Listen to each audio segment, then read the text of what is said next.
Good morning. Again, this is one of the most important videos I do every year, so please extend me the courtesy of watching it all the way through. I am celebrating being 10 years cancer-free. February of 2014, I was diagnosed with ductal breast cancer. In June of 2014, I had a double mastectomy. This is my journey with breast cancer, and I would like for you to watch it because you never know who it's going to happen to next. And it's not your grandma's mastectomy. Trust me, things have changed. I became a nurse in 1979. So when I was diagnosed and I heard all of this, that's what was playing in my head. I could not have been more wrong. So let's get started. First of all, I want to show you what I look like today. When I do the videos, it's just from here up. I am very self-conscious of my body. I'm 65. I don't have the body of a 30-year-old, but it's not bad, all things considered. Please don't point and laugh. This is what I look like. This is me. All day, every day. In 2014, February, I went for my annual physical, as I did every year.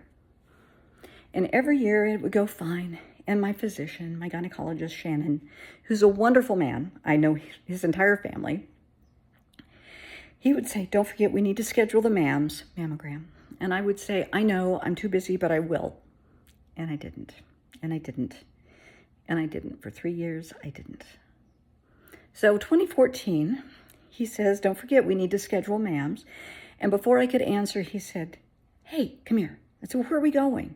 He said, just grab your purse, come on. He walked me down the mammogram. I had a mammogram. Sneaky, but it was efficient. And then I go back to work. End of the day, I got a call from him, not from mammography, but from him. He said, yeah, I think we need to do a needle biopsy. Okay. Been there, done that. I've had several needle biopsies. I've had lumpectomies. I've had, breast cancer before. I wasn't worried. When do you want to do it? He said, what time do you get off work? Okay. I had a needle biopsy. For me, now I can only speak to my story. I don't know about y'all. It was uncomfortable. Was it horrifically painful? No. You lay there, they use the ultrasound, the gel is cold, the needle is sharp, they get what they need, and you go about your business. I had a nice weekend. Didn't give it much of an, I thought I knew how it was going to play out. I was wrong. Wednesday, I'm at work. I get a call. Not from his nurse, but from Shannon. We need to talk. Okay. Come by when you get off work. Okay. I did. Here's what we're looking at. This is what we have this time. This is what I'm suggesting that we do. He wanted to send me to a specific hospital instead of my regular hospital. He wanted to go this route. Okay. If you think this is best, well, that's the plan. Made the appointment. I'm not happy. I'm not unhappy with him, but I'm unhappy that this is my own damn fault. Because had I had the mammogram months ago, maybe we wouldn't be in this position. But no, I thought I knew best. I was wrong. Get in the car. I call my best friend. I have several best friends, but I call Gary. Gary has been my best friend since, I want to say 2009. And Gary has multiple myeloma. I know his entire family. And I knew him before he was diagnosed. When he was diagnosed, he went through chemo and he went through stem cell transplant. When he went through stem cell transplant, he called me and said, hey, I need a favor. Sure, what? I need you to come take care of me from November to January so I can have stem cell transplant. Consider it done, because that's the kind of friend I am. With me and my friends, we always have each other's back. It's just what you do. So I called and I told him what was going on, and we both cried. And he said, I will fly in and go with you to your appointment. Okay. And he did. He met me at the facility. I go in, I have the appointment. Here's the game plan. This is what we're going to do. Okay, we go eat, and he flies back to Pennsylvania. I'm not happy, but I'm kicking myself because it's my own damn fault for letting it go this far. Okay. From that point on, my life was get up, get ready for work in the morning, feed the cats and all of that, fight the traffic, get to the office. I was a nurse paralegal for a medical malpractice firm. Loved my job, loved the people. It was a cool place. I would get off work about 3 because I was the first one in the office. I would get there about 6:30 in the morning. I would leave at 3, take my Zofran, go for chemo, go home, be sick all night long, and get up and do it again. That was my life. That's what you do. And if anybody on chemo or somebody that's gone through it, you know the drill. This is what you do. This is your life. I never missed a day of work. You suck it up, or I did, and I just plow through. I am one to just plow through things. To this day, Gary will call me. He called me the other day and said, "So how are you doing?" And my reply is NBD, no big deal. And he will always roll his eyes and said, I shouldn't have asked, because I just suck it up and do it. I'm not a complainer. I complained to my cats. My cats got tired of hearing my complaining. But that's what I did. So one day I'm at work, and one of the other nurses comes in, and she said, "Hey, if this was me, you would have drugged me by the hair for a second opinion by now." You're right, I would have. I called Shannon and said, "I want a second opinion." He said, "Great. My sister is a nurse practitioner for a great surgical oncologist at the hospital that I like." We made the appointment. I got in. She said, "First thing we need to do, you have very small breasts." At the time, and I will tell you, for those that don't know how breast size is measured, the circumference of your rib cage beneath the breast is the number. I was 34 then. I am 34 inches now. So I have kind of a small rib cage. And the cup size was a 32. So I had very tiny little breasts. Always had been. That's very dense breast tissue. You're more prone to fibrocystic changes. She said, I have the dense breast scanner. There's only 2 in town. Let's get this done. Perfect. I'm feeling better about things. I have the scan. I go back into her office, and I'm waiting. She comes in. She sits down in front of me. I'm sitting at the end of the table. She's sitting in front of me. She puts her hands on my knees, and she said, "Okay, the cancer's gone to both breasts now. That means it's stage 4. And it felt like somebody poured ice water down my veins, because this is stage 4 now. This is serious. She said, "The girls have got to go. They got to come off, and they've got to come off now.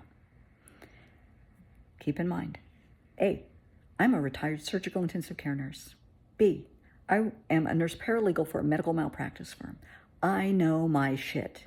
So what is my response? I don't have time." Seriously, those words came out of my mouth. I don't have time. I have a hair. Sorry. I told Patty, I don't have time. She said, "Sweetheart, you may not be here after the first of the year, and you have a grandbaby. What are you going to do?" Fine. I said, "Keep in mind at work, one of my cases is going to trial. That's going to trial in May. Don't know how long the trial's going to go." She said, "Fine. When that's over, I want you to take a 2-week vacation because you're going to need it." Hang on. I am sorry, but my hair is tickling my face. She said, "You're going to need the time off because you've got a hell of a battle ahead of you." Okay, got it. Trial went well. Everything went really well. I want to back up just a little bit to a bit of a side note. I'm on chemo. When you're on chemo, you lose your hair. Now, the reason I wear the false eyelashes that are tickling my face with my hair and everything right now, my eyelashes haven't come back in fully. And it's been 10 years. My eyebrows have not come back in fully. It's been 10 years. I can show you. You can see where the hair is still coming in. It's been 10 years. That's the way it's going to be. That's okay. It's a work in progress. So my hair is coming out. I'm on chemo, and my father is terminal.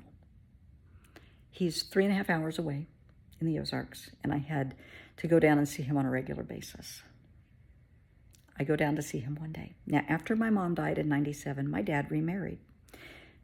The individual that he remarried is a rather outspoken individual with no filter.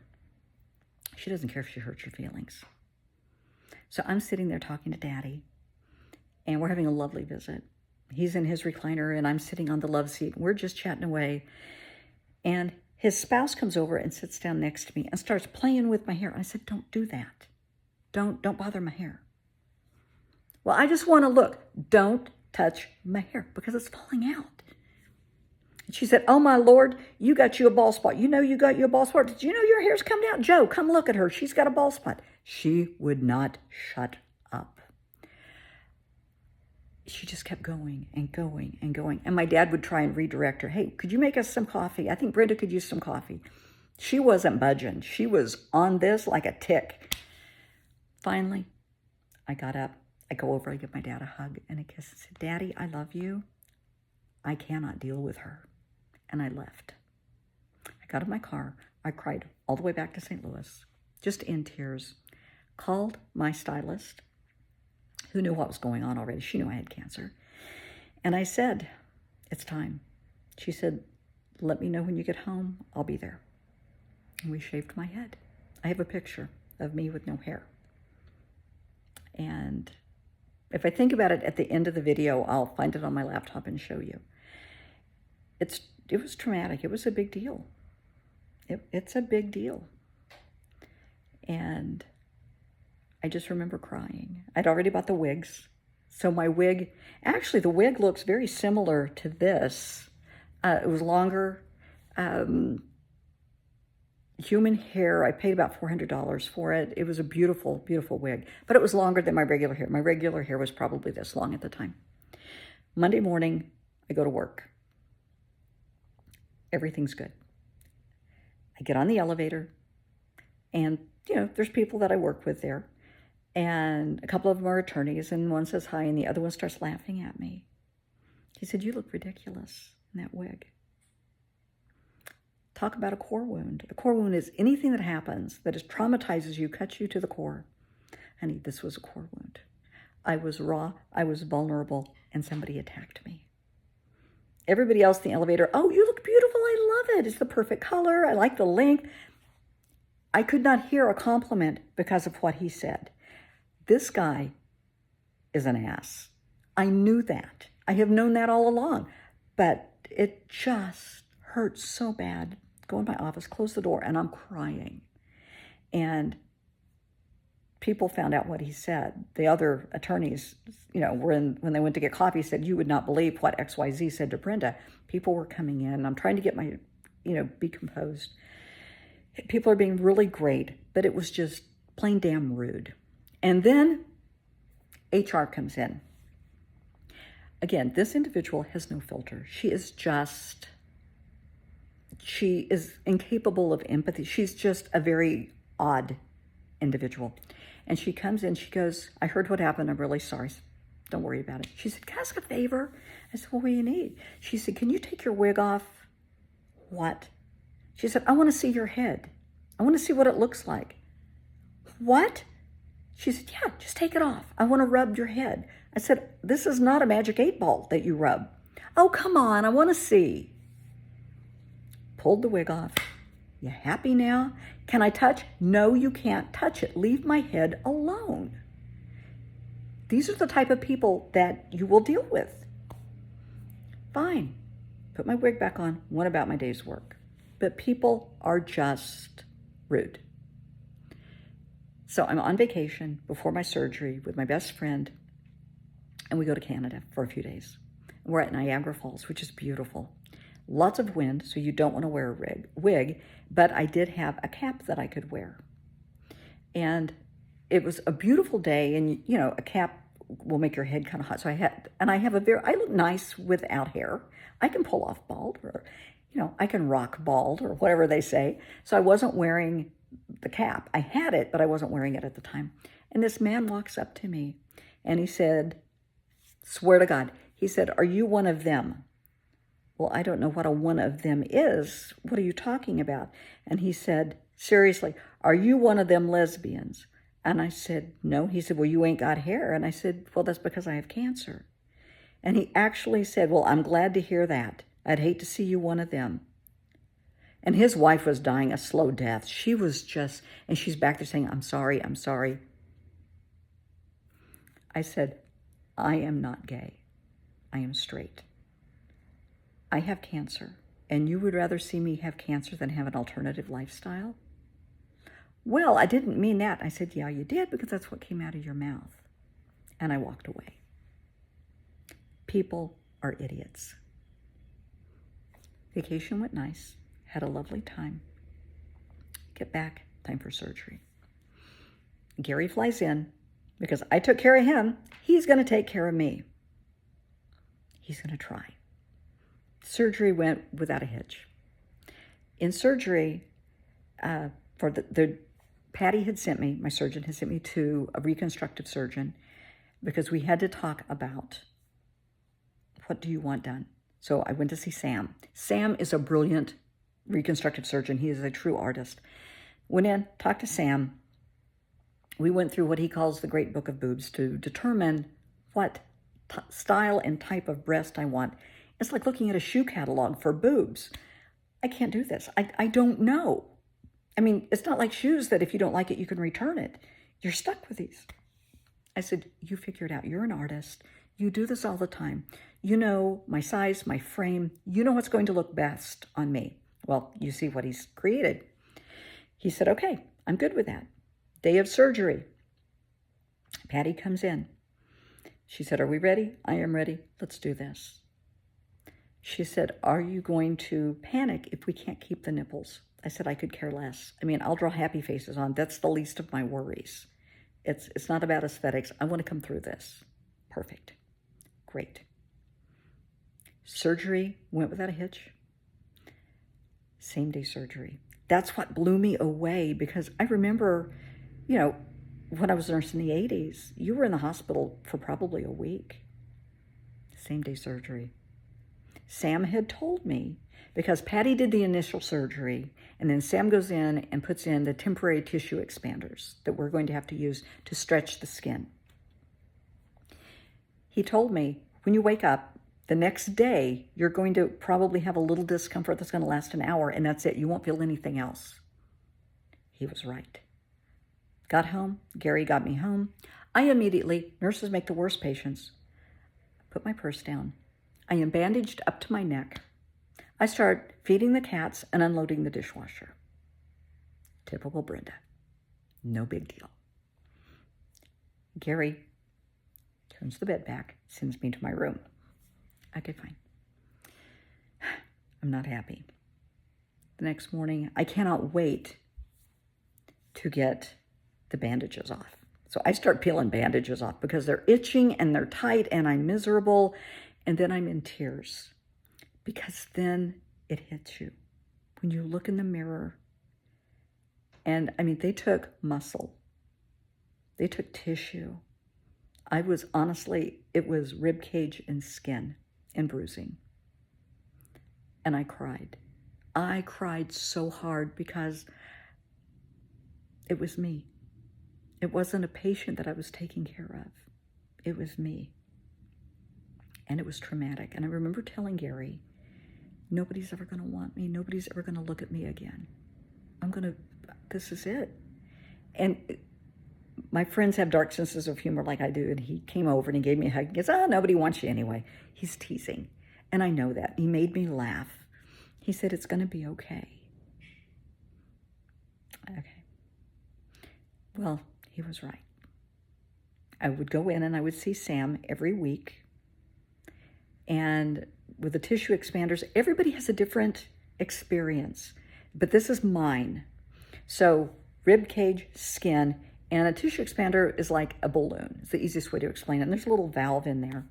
And Sam would insert the needle into the valve. Absolutely no pain. For me, I never felt pain or discomfort, ever. And he would put in 100 cc's of saline to stretch the skin to get it to the size that we wanted. And we would joke about it, and because that's how I deal with things, I make very bad jokes when it's my own life. And everything was great. Perfect. Got to the size that we determined, well, that you see today. And we decided, okay, we're good. Let's do this. Go in. They remove the tissue expanders and they put in, at the time, they put in, they're called gummies. And I thought, great. I'm happy. But it's different. I still, to this day, get mixed reactions from people. People will say, oh, you had breast cancer. Why did you bother getting reconstruction? Because I'm worthy of looking nice. I'm glad I did because I know what I look like after surgery.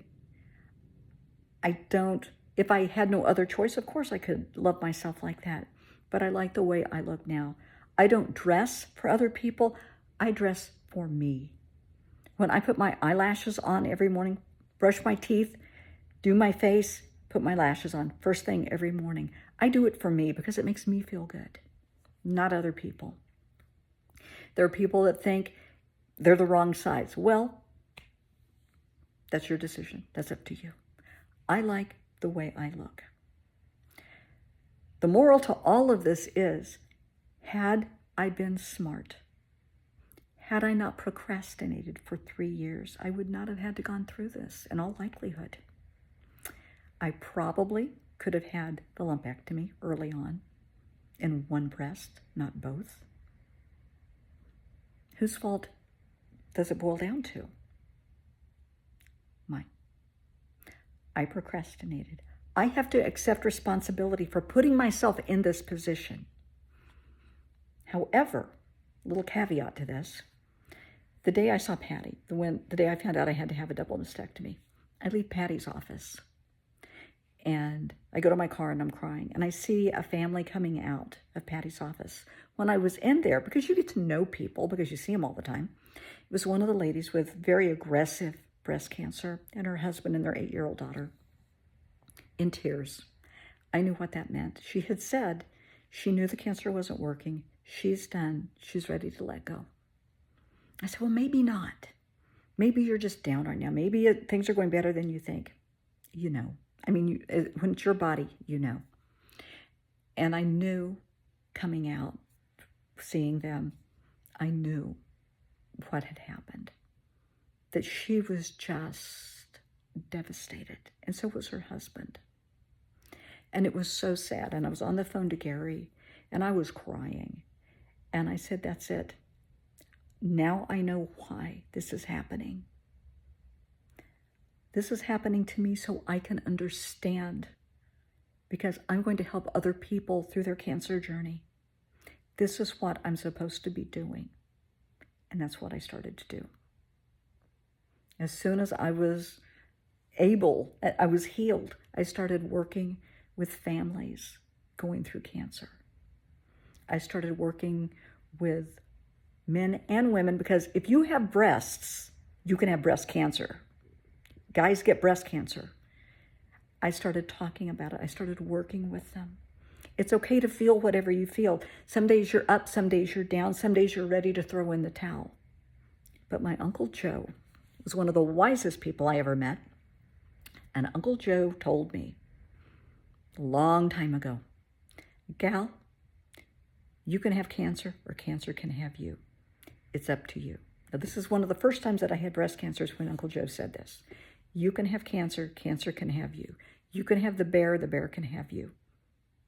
What's it going to be? And he's right. And I'll never forget that. I tell clients that all the time. Whatever your diagnosis is, honey, you can have the bear can have you. You can have cancer, cancer can have you. You can have depression, depression can have you. You can have an addiction can have you. You take the reins. You take control. It's your life. It's worth fighting for, but you have to do it. And 90%, 99% of it is attitude. If you're willing to get in there and fight every day. I have guided imageries I give to clients to help them relax during chemo. For kids, I will give them a guided, an individual guided imagery to help them when they're having chemo. It's to imagine it's a video game, that the cancer, is the bad guy and the chemo's the good guy shooting the bad guys and all that. Visualize healing. Take the stance of a survivor. Turn that corner. You are not a victim. You are never a victim. You're a survivor. Every chemo that you make it through, you're a survivor. Every round of chemo you survive, you're a survivor. Every surgery, you're a survivor. And that day they tell you you've made remission, you're a survivor. Sweetheart, you are worthy. You are so worthy. You hang in there. You've got this. Do not procrastinate. Please get a physical every year. Get your mammogram every year. Listen to your doctors. And please, getting a second opinion is not an insult to a doctor. Nobody's going to be insulted when you say, I want a second opinion. That is your right. That is your responsibility to yourself and to the people that love you, to take care of yourself. A second opinion is self-care. You are worthy of self-care. We'll make the next video when I'm 11 years cancer-free.